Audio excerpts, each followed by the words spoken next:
Maskapai penerbangan BUMN PT Garuda Indonesia Persero Tbk membuka peluang rights issue di tahun 2026 mendatang. Langkah itu menjadi bagian dari strategi perseroan untuk memperkuat struktur permodalan dan mendukung ekspansi bisnis di tahun depan.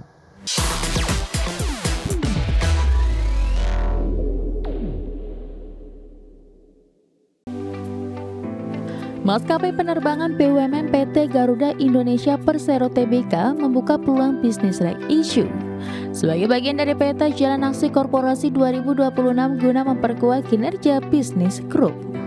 Wakil Direktur Utama Garuda Indonesia Thomas Sugiarto Untoro menjelaskan, proses rights issue sebelumnya telah dilakukan oleh anak usaha yakni PT Garuda Maintenance Facility Aero Asia Tbk pada akhir Oktober 2025.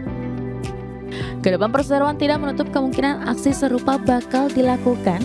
Thomas mengatakan seluruh opsi yang ada masih akan dikaji dan dibahas lebih lanjut bersama para pemangku kepentingan terkait sebelum diputuskan. Langkah itu menjadi bagian dari strategi Garuda untuk memperkuat struktur permodalan dan mendukung ekspansi bisnis maskapai pelat merah pada 2026. Sebelumnya PT Angkasa Pura Indonesia diketahui telah berpartisipasi dalam right issue GMFI dengan menyetorkan aset berupa lahan atau inbrand dengan nilai mencapai 5,66 triliun rupiah. Melalui aksi right issue ini, GMFI menerbitkan sebanyak-banyaknya 124,26 miliar saham seri B dengan nilai nominal Rp25 per lembar. Manajemen GMFI menyampaikan Angkasa Pura akan berpartisipasi dalam aksi korporasi tersebut dengan menyetorkan lahan seluas 972.123 meter persegi di Kompleks GMF Bandara Internasional Soekarno-Hatta, Tangerang. Berbagi sumber, IDX Channel. Emiten properti terafiliasi Hermanto Tanoko PT Jaya Sukses Makmur Sentosa Tbk mendapatkan restu pemegang saham untuk melaksanakan rights issue. Persetujuan pemegang saham untuk melaksanakan rights issue diperoleh dalam rapat umum pemegang saham luar biasa yang digelar pada Kamis 27 November 2025. Dalam rights issue tersebut, perseroan akan menerbitkan sebanyak-banyaknya 1,33 miliar saham baru dengan nilai nominal Rp100 per saham. Direktur Utama Perseroan Budi Agusti menyampaikan rights issue ini bukan hanya tentang pendanaan, tetapi langkah strategis untuk memantapkan fondasi pertumbuhan ke fase yang lebih agresif. Rencananya dana yang diperoleh dari rights issue akan digunakan untuk melakukan ekspansi dan pengembangan proyek-proyek strategis. Selain untuk penguatan modal kerja dan perbaikan struktur permodalan, aksi korporasi ini juga diarahkan untuk memperkuat basis recurring income perseroan, terutama dari segmen hospitality dan pengelolaan aset berkelanjutan. Selanjutnya, pemirsa, PT Indika Energy Tbk terus mendorong diversifikasi usaha di luar batubara.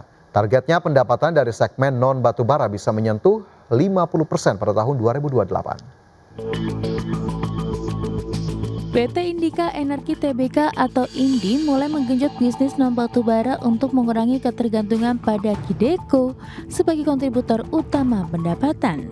Hingga kuartal 3 tahun ini sebanyak 81% pendapatan INDI masih bersumber dari batubara, sementara non batubara baru menyentuh 19%. Pendapatan perseroan turun 19,1% year on year menjadi 1,44 miliar dolar Amerika Serikat. Dalam bersih terkoreksi hingga 98,6% menjadi hanya 0,5 juta dolar Amerika Serikat.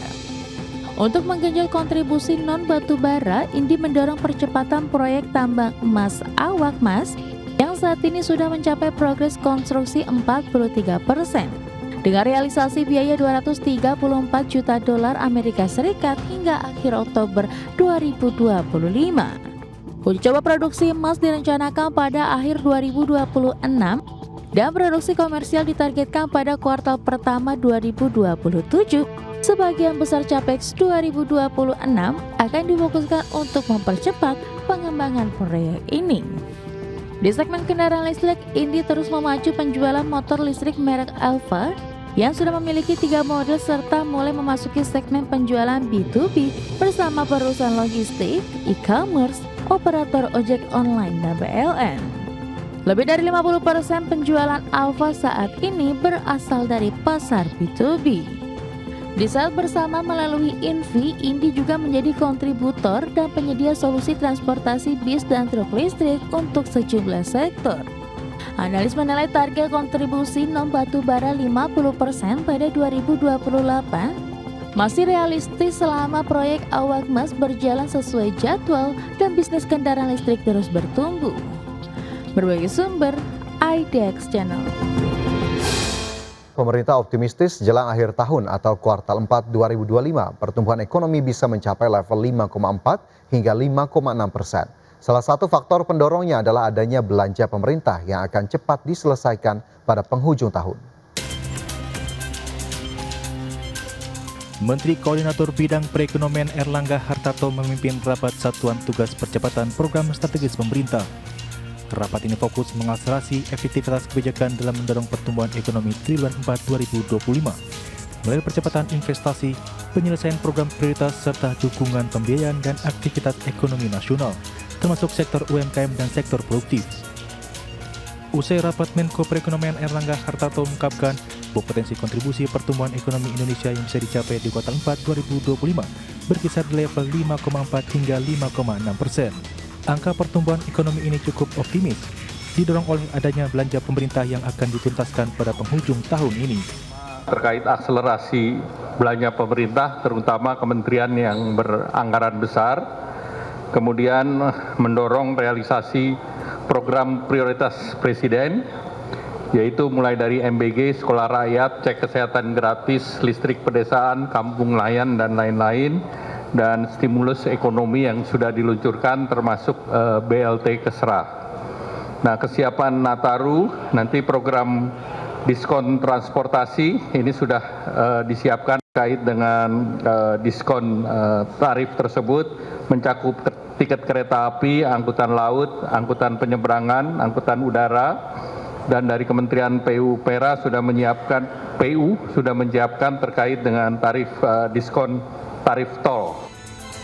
Erlangga menambahkan pemerintah sepakat untuk mempercepat belanja negara yang mayoritas harus direalisasikan di penghujung tahun. Selain itu, pemerintah juga telah menyiapkan berbagai stimulus ekonomi, mulai dari stimulus libur Natal dan Tahun Baru, bantuan sosial hingga stimulus kredit usaha rakyat. Berbagai stimulus ekonomi ini diharapkan dapat mendorong daya beli dan konsumsi masyarakat. Dari Jakarta, Tim Liputan IDX Channel. Komisi 11 DPR RI mendorong perbankan untuk lebih aktif dalam membantu akses pembiayaan bagi pelaku usaha UMKM. Wakil Ketua Komisi 11 DPR RI Hanif Dakiri menegaskan kemudahan dan perluasan akses pembiayaan bagi pelaku usaha UMKM merupakan upaya memperkuat fondasi pemerataan ekonomi secara nasional, di mana Komisi 11 menilai industri keuangan khususnya perbankan harusnya lebih proaktif menjangkau pelaku UMKM agar kebijakan kemudahan akses pembiayaan benar-benar terasa dan tepat sasaran.